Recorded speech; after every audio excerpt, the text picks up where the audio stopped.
थी वो तो राष्ट्रीय पार्टी बनकर उभर आई। आप इसको छोटा रिचार्ज भी कहते हैं हम लोग। वो राष्ट्रीय पार्टी का दर्जा प्राप्त कर ली और जो राष्ट्रीय पार्टी थी वो एमसीडी चुनाव पे भी जीरो हुई है। मामला बहुत प्रकाश में आ रहा है। दीवारों पे लिख दिया गया है कि ब्राह्मणों भारत छोड़ो। वो जो नारे लिखे गए हैं इस तरह के जो काफी समाज को तोड़ने वाले नारे कहे जाते हैं, उनको लेकर क्या कहना है आपको? देखिए, जो जितनी भी साजिश है ये कहीं ना कहीं जिनके लिए कही गई है उन्होंने ये बातें लिखी हैं, क्योंकि जेएनयू जैसे संस्थान में ये नारे लिखना, वहाँ के जो मैनेजमेंट है वो क्या कर रहे हैं, थोड़ी थोड़ी बातों पे वहाँ गोलियां चल जाती हैं, तलवारें खिंच जाती हैं और पूरे देश में चीज़ें कार्य में आ जाती हैं। वहाँ कार्रवाई तुरंत होती है, हर एक्ट पर थोड़ा सा भी कुछ हलचल होगी तो तुरंत कार्रवाई होती है।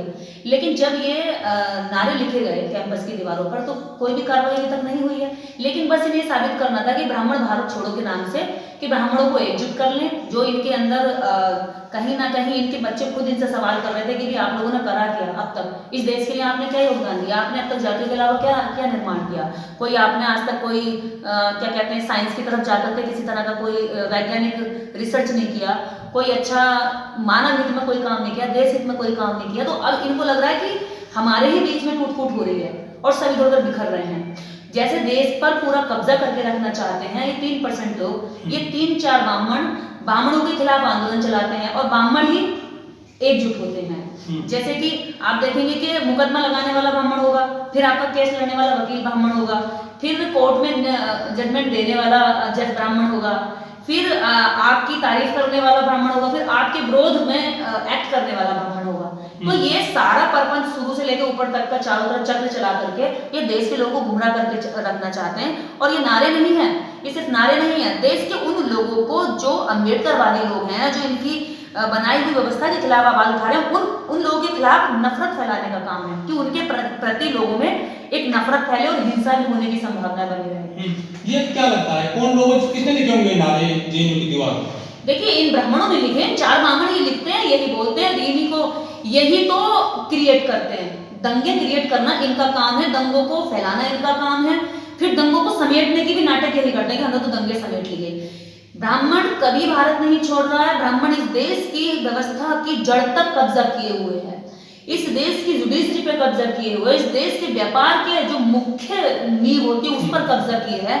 सबसे बड़ी बात इस देश की सारी भूमियों पर उसका कब्जा है। सबसे बड़ी बात इस देश की सामाजिक व्यवस्था पर उसका कब्जा है। सामाजिक स्तर पर सबसे ऊंचा खुद को बताता है। और अगर देश के अंदर कोई तीज त्योहार भी मनाया जाता है, कोई व्रत भी होता है, कोई पूजा पाठ होता है, तो वो तो ब्राह्मण के बताए दिन पर होती है। वो कैसे भारत छोड़ रहा है? देश के भारत के गरीब लोगों को छुड़वाना नहीं, हर दिन पलायन करने के लिए मजबूर कर रहा है। लेकिन नाटक ये दिखा रहा है अंतरराष्ट्रीय स्तर पर कि हमें भारत छोड़ने के लिए यहाँ से मजबूर किया जा रहा है। ये जेएनयू को बदनाम करने की कोशिश है या फिर ब्राह्मणों को एकजुट करने की कोशिश की जा रही है? इसमें दोनों काम हो गए, एक तीर से 2 निशाने हो गए, जेएनयू बदनाम और ब्राह्मण एकजुट। तो एक तीर से 2 निशाने इन लोगों ने किए हैं। और सबसे बड़ी बात यह है कि जब भी जेएनयू में कोई थोड़ी सी भी हलचल होती है तो कार्रवाई होती है। वहाँ की वाइस चांसलर कहाँ है, वहाँ का प्रशासन कहाँ है, जो कार्रवाई नहीं हो रहा, जो अभी तक नहीं ढूंढ पाया कि ये किसने किया है। तो ये सब कुछ इसलिए किया जा रहा है कि ये हमेशा से इमोशनल, ये जब इसका कोई परपंच नहीं चलता है तो ये इमोशनल उस पर आ जाता है नाटक पर, और ये इमोशनल अत्याचार दिखा रहा है कि मेरे ऊपर जो है मैं बड़ा गरीब हूँ, दरिद्र हूँ, कमजोर हूँ और मुझे यहाँ पे ये कहा जा रहा है कि आप भारत छोड़ो, जबकि मैंने इस भारत के लिए सब कुछ लुटा दिया, मेरा सब कुछ भी नहीं है। क्या था कि मेरे पास तो कुछ है ही नहीं। जबकि अगर देश के अंदर लोग मकान नहीं बनाएंगे और ईंट ईंट लगाएंगे, जब गृह प्रवेश करेंगे तो पंडित से पूछेंगे कि भाई किस दिन गृह प्रवेश करना है। एक जो क्या कहते हैं लालू यादव जब जेल में थे तो एक ब्राह्मण उनके खिलाफ चारा घोटाले का केस डालता है, दूसरा ब्राह्मण उनके पक्ष में न्याय की लड़ाई लड़ता है, उनका वकील, और तीसरा ब्राह्मण उनके घर में उनकी सेहत के लिए, उनकी रिहाई के लिए घर में कर्मकांड करता है कि लालू यादव जल्दी घर वापस आ जाए। तो देखिए, चारों को रोजगार मिल गया, चारों रोजगार देने वाले और लालू यादव के खिलाफ जजमेंट देने वाला ब्राह्मण। तो ये क्या करते हैं इस देश के एससी ओबीसी लोगों को और उनके सामने मुस्लिम को खड़ा रखने के लिए ब्राह्मण हमेशा अलग अलग तरह के भेष बदल करके इस देश में षड्यंत्र रचता है। तो इस बार इन्होंने, जब इनको कुछ नहीं चला तो इन्होंने ये सोच लिया, क्योंकि भारत के अंदर जो इन्होंने व्यवस्था बनाई है उससे दुखी होकर इस देश की महिला, इस देश के एससी ओबीसी आदिवासी सभी परेशान है और अम्बेडकरवादी उन लोगों को जगा रहे हैं कि इनकी व्यवस्था की वजह से आप दुखी हैं। तो उनके प्रति जो नफरत ये चाहते थे किसी भी तरह से नहीं फैला पा रहे, तो उन्होंने सोचा कि इस तरह से नफरत फैलाएंगे। तो ये सारा नफरत फैलाने का खेल है और इसको दावे के साथ कहते हैं अगर जांच होगी पकड़े जाएंगे तो पक्का वो ब्राह्मण ही निकलेंगे। लेकिन निर्देश जी, हमने जो खबर देखते हैं अखबारों में, सोशल मीडिया पर या मल्टीमीडिया में, वहां अक्सर ऐसा आता है कि दलितों ने पलायन कर लिया गांव से, खेत छोड़ दिए, घर छोड़ दिए, जातिवादी घटनाओं के चलते। ये तो कुछ उल्टा सा लग रहा है कि यहाँ पे ब्राह्मण कहाँ मजबूत होता है, ब्राह्मण जन धन मन से, तो वो कैसे छोड़ सकता है? देखिए छोड़ने की बात अगर है तो 2010 मिर्चपुर कांड हरियाणा का, वहां पर अभी तक 10 परिवारों ने घर छोड़ा है और वो लोग आज तक अपने गांव नहीं पहुंचे और केस भी लड़ा जा रहा, तब भी उनको उस गांव में शरण नहीं मिल गए। इस देश में अगर घर छोड़ते हैं तो दलित छोड़ते हैं, इस घर में अगर खेत छोड़ते हैं तो दलित छोड़ते हैं। आप इनकी गांव से लेकर के शहर तक की स्थिति देखिए कि मजबूत है। अगर ये शहरों में है, पोस्ट कॉलोनी में, तो इनके 99% घर इनके होंगे। गांव में अगर 99% घर देखेंगे तो वो गरीबों के, दलितों के होंगे, आदिवासियों के होंगे। टूटे झोंपड़े होंगे तो वो ब्राह्मण के नहीं होंगे, वो इन लोगों के होंगे जिनके खिलाफ ये नफरत फैला रहे हैं। तो देश के अंदर जितना भी यहाँ लोग इनकी व्यवस्था में सताए हुए हैं, वो सब लोग घर छोड़ने के लिए इन्होंने कदम कदम मजबूर किए हैं। जाति के नाम पर, कभी धर्म के नाम पर, कभी नीच कहकर, कभी अछूत कहकर, कभी छोटा कहकर, कभी दबा कहकर, कुचला कहकर, इन्होंने हर वक्त उनको सताया है। और देखिए जब छोड़ने की बात आई है, अभी देखिएगा दिल्ली, नोएडा, हरियाणा जितने भी लोग हैं, वहां पर बिहार का कम से कम करोड़ों की आबादी है जो अपना घर, अपना बच्चा, अपनी बीवी, अपना झोंपड़ा छोड़ करके हैं 2 वक्त की रोजी रोटी के लिए पड़े हुए हैं। तो उन्होंने अपना घर छोड़ा। जब कोरोना काल आया तो लाखों करोड़ों लोग सड़कों पर थे और सड़कों पर प्रसव के दौरान पर महिलाओं ने प्रसव पीड़ा झेली और बच्चे को जन्म सड़क पर दिया। क्या उनमें सर्वे किया गया? क्या उनमें एक भी ब्राह्मण था?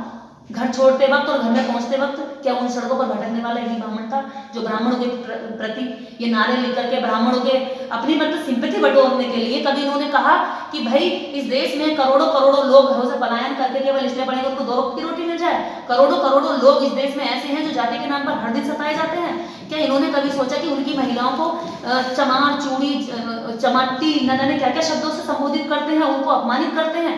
क्या ये आज तक इनके मन में ये आई कि जब हमने इनके पूर्वजों से आज तक बुलानी करवाई है, कम से कम आज लोकतंत्र का समय है, आज विज्ञान का दौर है, आज तो कम से कम हम इन्हें सम्मान की दृष्टि से देखें। क्या फर्क है इनके और देश के बाकी जनता के जन्म लेने में और मरण लेने में? लेकिन दोनों में फर्क कुछ नहीं है। फिर भी इनकी सोच में, इनके धर्म ग्रंथों में, इनके हिसाब से, इनकी परंपराओं की, इनकी मान्यताओं के हिसाब से ये है कि ये लोग हमारे नीचे हैं और ये नीचे ही रहेंगे। इसी कारण से खुद को सर्वोपरि बनाए रखने के लिए इन्होंने नारों का गठन किया है और ये नारे लिखे गए हैं। इन नारों की जांच होनी चाहिए, निष्पक्ष जांच होनी चाहिए और जिसने भी लिखे सजा होनी चाहिए। हम तो ये मांग करते हैं। लेकिन जो वेस्ट उत्तर प्रदेश है, बागपत, बड़ौदा, शामली, मुजफ्फरनगर, यहाँ के जो कुछ लोग पीड़ित हैं या कुछ लोग सताए गए हैं, अक्सर उनके घरों पे लेके जाते हैं कि हम जो पलायन कर रहे हैं, घर पलायन कर रहे हैं, घर बेच रहे हैं। इस तरह के आपने कितने सारे लोगों के अभी तक के फोटो हमने देखे हैं इसी में कि हम जातिवाद से परेशान होकर के अपना घर बेच रहे हैं और कितने भी सस्ते में आप कोई ले लो हमसे। तो वो लोग कहाँ जाएंगे जिनके पास एक घर है, 1 बीघा जमीन नहीं है, जिनके पास आज खाली कल का ठिकाना नहीं है, फिर भी वो मजबूरी में अपना घर बेचने को तैयार है। उन्हें पता है कि इस गांव से ये घर 1-2 लाख का बेच करके हम बाहर 50 लाख का मकान नहीं खरीद सकते या 1 करोड़ की बिल्डिंग नहीं बना सकते। उसके बावजूद भी वो शहर में अफोर्ड नहीं कर सकते, तब भी वो उस घर को बेचने के लिए तैयार है। क्यों? कि जातिवाद के दर्द से वो इतने पीड़ित हैं कि वो अपने उस झोपड़े को भी छोड़ने के लिए तैयार है। तो ये इस देश का जातिवाद है और अपनी जाति का सबसे ज्यादा ढिंढोरा पीटने वाला ये समाज जो खुद को कहता है कि मैं इस देश में सबसे ज्यादा ज्ञानी हूँ, सबसे ज्यादा मानवतावादी हूँ, सबसे ज्यादा दया का और करुणा मेरे अंदर भरी हुई है। इसके अंदर सबसे ज्यादा नफरत भरी हुई है और ये नफरत का ही नतीजा है कि इन्होंने एक पर्टिकुलर समाज को, उसकी संख्या को काउंट कर लिया है कि इनको कैसे इस देश में इनके प्रति किस तरह से नफरत का समय और दौर फैलाया जाए। अब उस दौर के लिए इन्होंने उनके खिलाफ और भी षड्यंत्र रचे, वो ये फेल हो गए क्योंकि अम्बेडकरवाद और इस देश के अंदर जो सच्चाई की लड़ाई लड़ने वाले लोग हैं वो बहुत ज्यादा मजबूत नींव पर खड़े हुए हैं क्योंकि सच कभी भी घबराता नहीं है। तो ये घबराहट में उलूल जुलूल हरकतें कर रहे हैं, लेकिन समाज समझ रहा है कि यहाँ कौन मजबूत और कौन कमजोर है, कौन भागने की स्थिति में है और कौन भगाने की स्थिति में है। इन्होंने भगाया है। अगर ये भागेंगे देश से तो नीरव मोदी बनकर भागेंगे, अगर ये भागेंगे तो ललित मोदी करके भागेंगे, करोड़ों रुपए लेकर के, अरबों रुपए लेकर के भागेंगे। तो इनका तो भागने में भी फायदा है। विदेशों में आलीशान जिंदगी जीते हैं, सुबह उठते तो 10 नौकर इनके आगे पीछे लगे होते हैं, अगर इनके बच्चे जन्म लेते तो चांदी की चम्मच से खाते हैं। अगर ये देश से भागेंगे तो देश की पूरी संपत्ति को लूट कर भागेंगे क्योंकि इनके पास में देश की सारी संपत्ति और सिस्टम इनके कब्जे में जमा है। तो इनके भागने में भी इनको फायदा, इनके रहने में भी इनको फायदा। यहाँ रहेंगे तो फ्री के गुलाम इनको मिल रहे हैं करोड़ों की संख्या में, और यहाँ से भागेंगे तो उस करोड़ों की संख्या का लूटा हुआ टैक्स, अरबों खरबों रुपया वो इनकी जेब में और इनके कब्जे में है, तो वो लेकर के भागेंगे। तो जब भी ये भागेंगे नीरव मोदी बन के भागेंगे, ललित मोदी बन के भागेंगे, और भी हजारों ऐसे लोग हैं जो देश छोड़कर भाग गए केवल इसलिए कि वो यहाँ पर अपना हिसाब नहीं ले सकते थे। इस पैसे को जो लूटा था, काला धन था, जिसको कहा था हमारी सरकार ने भी काला धन वापस लाएंगे, वापस तो नहीं लिया, हमारी जेब का व्हाइट धन निकाल करके उनको देकर के यहाँ से रफू चक्कर कर दिया। लेकिन निर्देश जी, जब जो दलित और जो कुछ SC ST OBC लोग हैं वो हिंदू धर्म छोड़ने की बात कर रहे हैं, पिछले 1-1.5 साल से वो धर्म दीक्षा ले रहे हैं, वो धर्म छोड़ने की बात कर रहे हैं, और इसी बीच में जो है ब्राह्मण भारत छोड़ो का नारा जो आ गया है, आखिर ये जो किसको एकजुट करना चाहते हैं? ये दलितों को एकजुट करना चाहते हैं, ब्राह्मणों को एकजुट करना चाहते हैं? इनकी जो देखिए, इन्हें चर्चा करनी थी इस बात पर के दलित इस धर्म से दुखी, परेशान होकर, पीड़ित होकर के इस धर्म को छोड़ रहे हैं। अब वो चर्चा जब देश पर, इंटरनेशनल लेवल पर, नेशनल लेवल पर जब चर्चित होने लगी और ये बात लोगों तक जाने लगी कि क्यों छोड़ रहे हैं, इसके पीछे कारण क्या है, तो इन्होंने बड़ी चालाकी और षड्यंत्र के तहत ये काम किया है कि ब्राह्मण भारत छोड़ो का नारा दे दिया इस तरह से कि जो वो लोग यहाँ से जा रहे हैं, इस वजह से धर्म कमजोर पड़ रहा है। क्योंकि भी जब आप उनको सताएंगे, उनको परेशान करेंगे, उनकी जमीनें छीनेंगे, उनके बेटे पर गलत नजर रखेंगे, उनके घरों में आग लगा देंगे, उनको जिंदा जला देंगे, घरों के अंदर उनको फूंक देंगे, तो वो क्या करेंगे? वो उस घर में क्यों रहेंगे, उस जगह क्यों रहेंगे जहाँ उनको सम्मान भी नहीं देते आप? तो वो लोग इस धर्म को छोड़कर जा रहे हैं, और ये मानवता भी कहती है कि जहाँ सम्मान नहीं है वहां पर हमें रहना नहीं चाहिए। तो वो लोग जब यहाँ से जा रहे हैं अपने स्वाभिमान के साथ, तो इन्हें लग रहा है कि हमारा धर्म पूरी तरीके से खत्म होने पर है, और ये धर्म खत्म ना हो, इसलिए उन्होंने ये साबित कर दिया, ये साबित करने के लिए नारा दे दिया कि वो हमें भारत छोड़ने के लिए कह रहे हैं। ब्राह्मण भारत नहीं छोड़ रहे हैं, लोग दलित भारत छोड़ रहे हैं, क्योंकि उन लोगों के पास वो जिंदगी छोड़ रहे हैं, वो अपना घर छोड़ रहे हैं, अपना खेत छोड़ रहे हैं, अपनी जमीन छोड़ रहे हैं, अपनी दुकान छोड़ रहे हैं, उन्हें इतना मजबूर किया जाता है कि वो वहां से छोड़कर जाने को तैयार है। शहर में रहने वाले अधिकारी तक अपने घर में परेशान है, क्योंकि उनके आसपास में उनके साथ केवल इसलिए मतलब संबंध नहीं रखा जाता क्योंकि उन्हें लगता है कि जाति में छोटा है, जबकि वो उनसे अच्छा सूट बूट पहन सकता है, अच्छी इंग्लिश बोल सकता है, उसके बावजूद भी शिक्षित व्यक्ति के साथ जातिवाद होता है, तो वो क्यों ना धर्म छोड़ेगा? अभी दिल्ली में हजारों लाखों लोगों ने धर्म छोड़ा, उसमें शिक्षित लोग भी थे, क्योंकि उन्होंने देखा कि व्यवस्था में रहकर के हमें कुछ मिला नहीं, हमें सिर्फ अपमान के सिवाय क्या मिला। जब इस धर्म को इस दुनिया के सबसे ज्ञानी और विद्वान पुरुष व्यक्तित्व जो डॉक्टर अंबेडकर हैं, उन्होंने इस धर्म को छोड़ दिया, इस धर्म को नकार दिया, तो फिर उनके अनुयायी उस धर्म में क्या करेंगे पड़े हुए?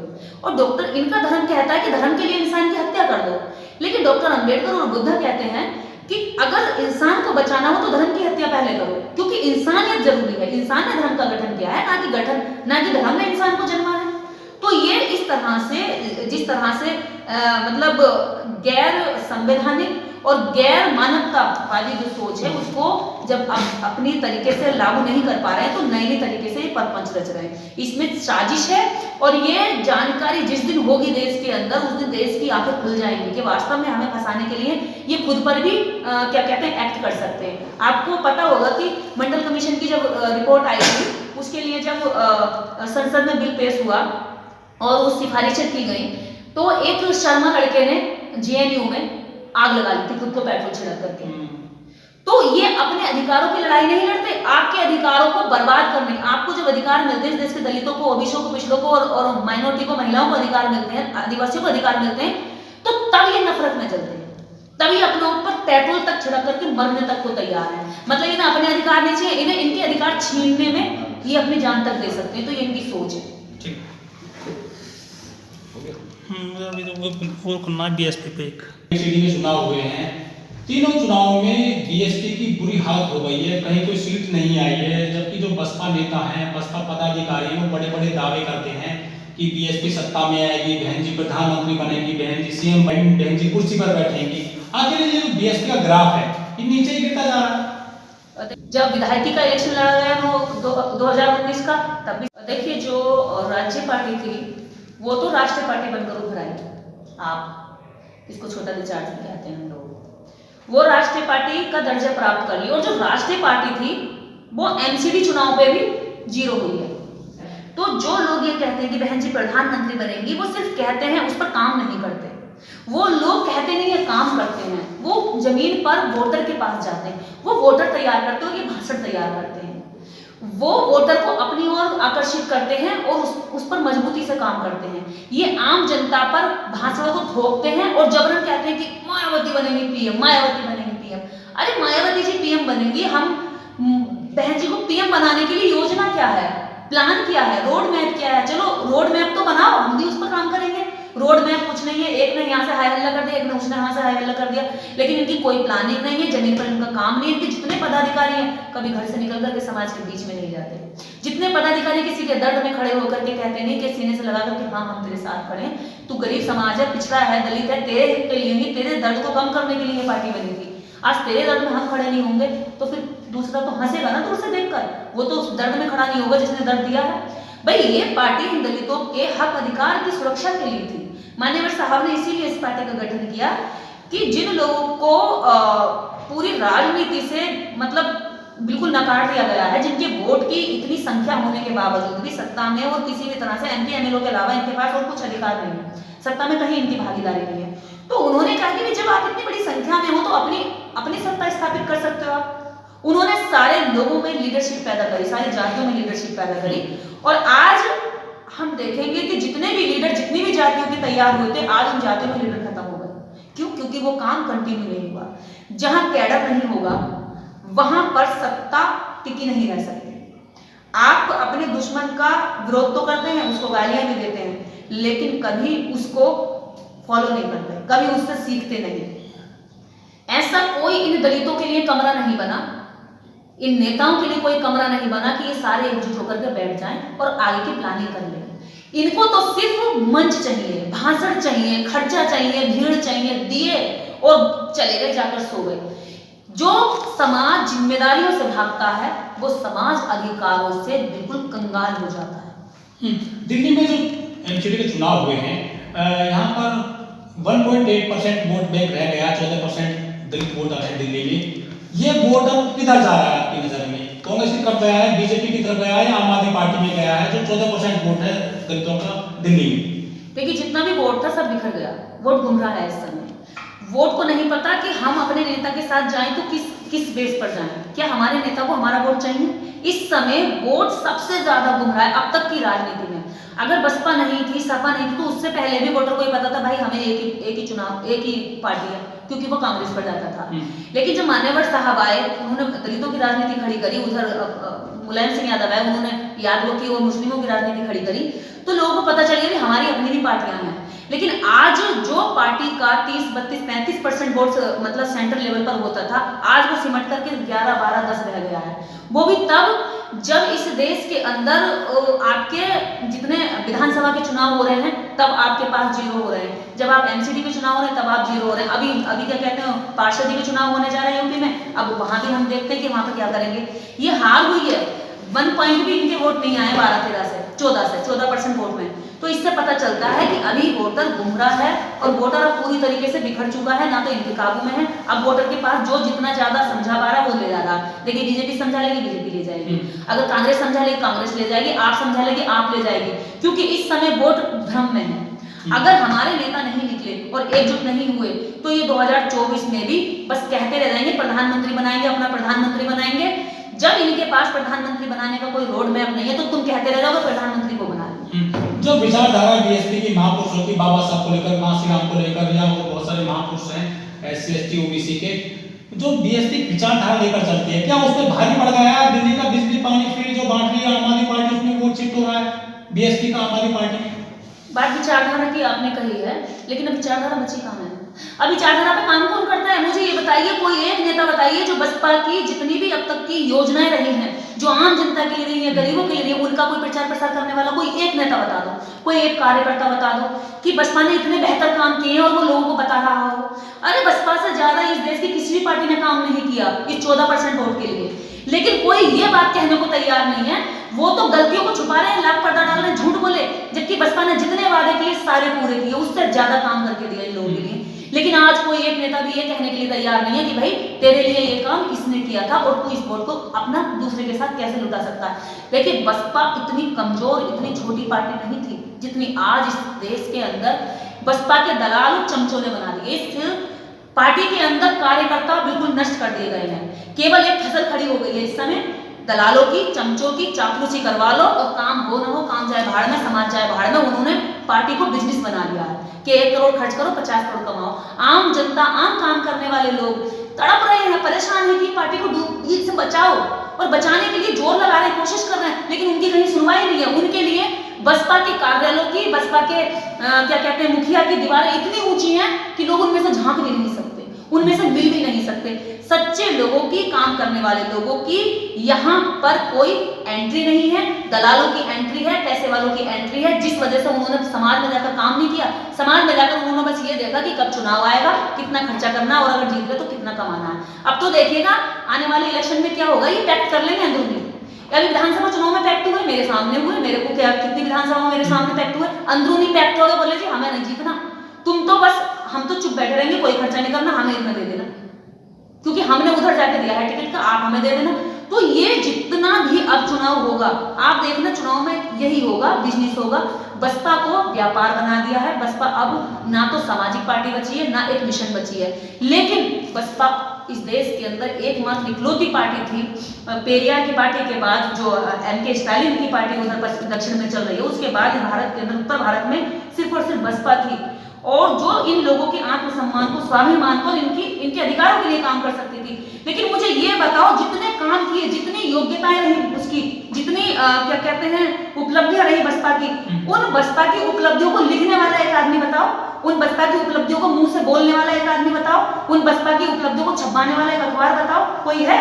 कोई अखबार नहीं, कोई मीडिया नहीं, कोई कार्यकर्ता जमीन पर नहीं, गांव का आदमी आज नहीं जाकर के हाथी घूमता है। क्या मिला है उसको? उसको स्वाभिमान मिला है। लेकिन आज जब इतना लंबा समय हो गया, 5 चुनाव ये हारते चले गए, करारी हार, आज MCD का ये हाल हो गया, तो लोगों के पास क्या बचेगा? लोगों को तो ये दिखेगा कोई है ही नहीं, मीडिया में तुम कहीं नहीं हो, अखबार में तुम कहीं नहीं हो, ग्राउंड पर तुम कहीं नहीं हो।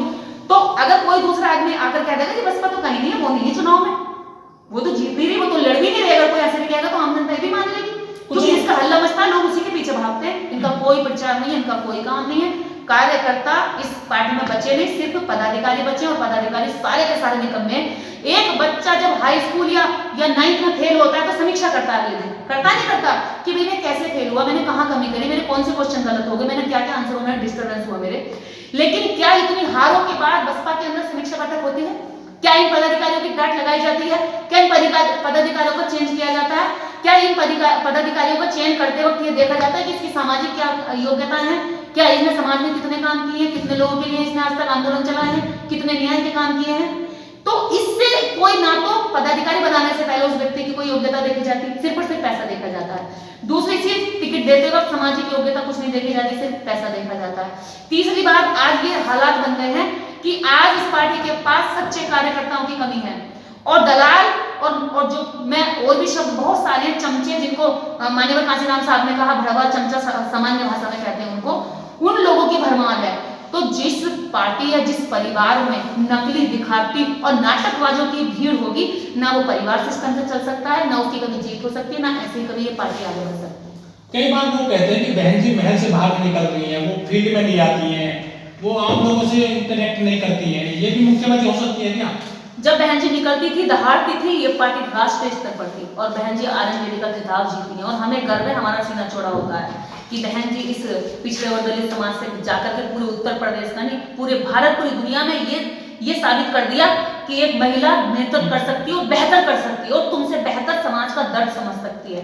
लेकिन आज जब वो समाज उस दर्द से जुड़ा था, उस दबंगई से जुड़ा था, उस मजबूती से जुड़ा था, क्योंकि ये समाज सदियों सदियों दबा रहा है, कुचला रहा है, जब इसमें से कोई आवाज मुखर होकर बोलता है तो समाज उसमें अपनी आवाज ढूंढने लगता है कि ये मेरी आवाज है, ये तो मैं बोलना चाहता था ना, ये तो मेरा दर्द था ना, ये मैं चाहता था कि मैं ऐसा बोलूं, लेकिन मैं बोल नहीं पाया, इतने सालों से मेरा दबा रहा। लेकिन जब इसके बीच में से कोई लीडर उठ के या कोई भी व्यक्ति उठकर आगे आता तो समाज उसको अपना लीडर मानना शुरू कर देता है। बहन जी को आज भी लोग अपना लीडर मानते हैं। जरूरत है कि बहन जी को लोगों तक पहुंचना चाहिए। अब बहन जी नहीं जा सकती गांव लेवल पर, तो बहन जी जिले लेवल की मीटिंग कर लें। बहन जी अगर इस तरह से चाहती है, कैंप कर सकती हैं, कैंप कर सकती हैं, अपने यहाँ बुला लें। देखिए हर महीने मीटिंग कर ले भी, आज इस जिले के जितने भी सामाजिक कार्यकर्ता मेरे पास आ जाओ, सब बैठो, बात करनी, तुम लोग क्या कर रहे हो स्थानीय लेवल पर। वो अगले महीने दूसरे जिले के लोगों को बुला ले, 15 दिन बाद दूसरे जिले के लोगों को बुला ले, और जाए लोग पूछे कि तुमने क्या क्या किया आज तक। और सोशल मीडिया आजकल ऐसी है कि हर किसी पर नजर रखी जा सकती है बना करके। आप पर, देवेंद्र जी पे, जितने भी लोग इस देश के अंदर काम कर रहे हैं, वो सारे लोगों पर आज सोशल मीडिया के माध्यम से नजर बनाकर रखी जा सकती है और उनको बुला सकती है कि बुलाइए इनको, क्या क्या काम कर रहे हैं लोग। सबसे बड़ा सवाल है कि जो बहन जी हैं बड़ी नेता हैं दलितों की, बहुजनों की, लेकिन कुछ लोग कहते हैं कि बहन जी ईडी से, सीबीआई से, इनकम टैक्स से डरती हैं, इसलिए वो फील्ड में नहीं आती हैं, मुखर होकर के राजनीति नहीं करती जैसे पहले करती थी। ये सच्ची बात है क्या?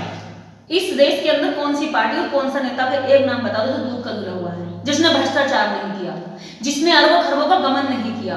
क्या वो लोग नीचे नहीं आ रहे? क्या वो लोग लालू यादव जेल में रहे? लालू यादव जेल में रहे? क्या उनकी जो समाज के बीच में जो प्रशंसक थे उनके वो कम हुए? क्या वो कम हुए या पार्टी की वैल्यू कम हुई? कुछ भी कम नहीं हुआ। आज अगर बहन जी को वो डराते हैं तो बहन जी को ये विश्वास अपना मजबूत करके रखना चाहिए। क्या उनका ये विश्वास होगी कि उनका समाज पूरी तरीके से अपनी जान लड़ाने के लिए तैयार है? अगर जेल का अगर हाथ चला तो वो हथकड़ी की बनी है जो बहन जी को अरेस्ट कर ले, क्योंकि ये समाज तो ऐसा है कि कुर्बानियों से ही जन्म लेता है, कुर्बानी देने के लिए तैयार बैठा। हम जैसे लोग जेलें भर देंगे और इस देश की जेलों में जगह खत्म हो जाएगी, लेकिन लोग खत्म नहीं होंगे, लोग कम नहीं पड़ेंगे। तो बहन जी को विश्वास रखना चाहिए, अपने कम से कम लोगों से मिले। मैं तो ये कह रही हूँ, चलो आप पब्लिक में नहीं जा सकती, क्या आप चुपचाप लोगों से मिलने के लिए भी आपको सीबीआई बैठ रही है? क्या ये भी आप पर छापा मार रही है? मान लो 5 लोगों से मिलने के लिए बंगले में बुलाएंगी, तो क्या उन 5 लोगों को भी वो देख रहे हैं आकर के कि तुमने बुलाया? तुम्हारा अपना बंगला, तुम्हारा अपना निजी जीवन है, तुम जितने लोगों को चाह बुलाकर बैठो, बात करो, उन्हें अंदरूनी जिम्मेदारी दे सकती हो, लेकिन तुम्हें जिम्मेदारी देनी होगी तब बुलाओगे ना। अंदरूनी कितने लोगों से आप काम करा सकते हैं? कितने सारे नेताओं ने दुनिया भर का भ्रष्टाचार किया, कोई नहीं डरता। ये डर की बात है। बहन जी पर तो कोई आरोप भी नहीं है, सब मामले रफा दफा हो कोई गए। आरोप नहीं है, कोई आरोप नहीं है बहन जी पर। जितने केस लगे थे वो सारे उनको क्लीन चिट मिल चुकी है, तो फिर अब सीबीआई और ईडी का डर कैसा भाई? ये सीबीआई ईडी का डर नहीं है, ये सब कुछ अब लग रहा है कि कहीं ना कहीं अब हमारी पार्टियां लड़ना नहीं चाहती। वो कहीं ना कहीं अंदर भी इशारा दे रही कि भाई जितना मेरे से होना था वो मैंने कर दिया, अब शायद मेरे बस की नहीं है। या वो चुपचाप ये इशारा दे रही कि भाई मेरी जितनी ताकत थी, क्षमता थी, मैंने सब लगा दी। अब समाज का कोई भी आदमी आगे आए करेगा, मैंने कौन सा रोका है? उन्होंने किसी को काम करने से थोड़ी रोका है कि भी तू काम नहीं करेगा, तू काम नहीं करेगा। उन्होंने जो जितना करना था इतना कर दिया, आगे जितना कर सकती है वो अपने हिसाब से कर रही है। क्या समाज में नेता खत्म हो गए? क्या समाज में और लोग काम नहीं कर सकते? सबके लिए रास्ता खुला है, समाज खुला है, काम करिए, मेहनत करिए, बहन जी जैसा संघर्ष करिए, दूसरा नेता तैयार करिए। क्योंकि बहन जी की एक उम्र है, एज है, आज है, कल बहन जी की उम्र और बूढ़ी होंगी, बुजुर्ग होंगी, बीमारी होगी, तो कल को आपको दूसरा नेतृत्व चाहिए नहीं चाहिए समाज में, जो समाज से उठकर बहन जी जैसा काम कर सके? तो ऐसे लीडरों को तैयार करे समाज, ऐसे लीडरों को निखारे, ऐसे लीडरों पर अपना संसाधन लगाए, ऐसे लीडरों पर क्या कहते हैं अपनी चर्चा करें, अपनी समस्या लेकर के उन्हें आगे बढ़ाए। बहुजन समाज पार्टी को मजबूत किया जाए।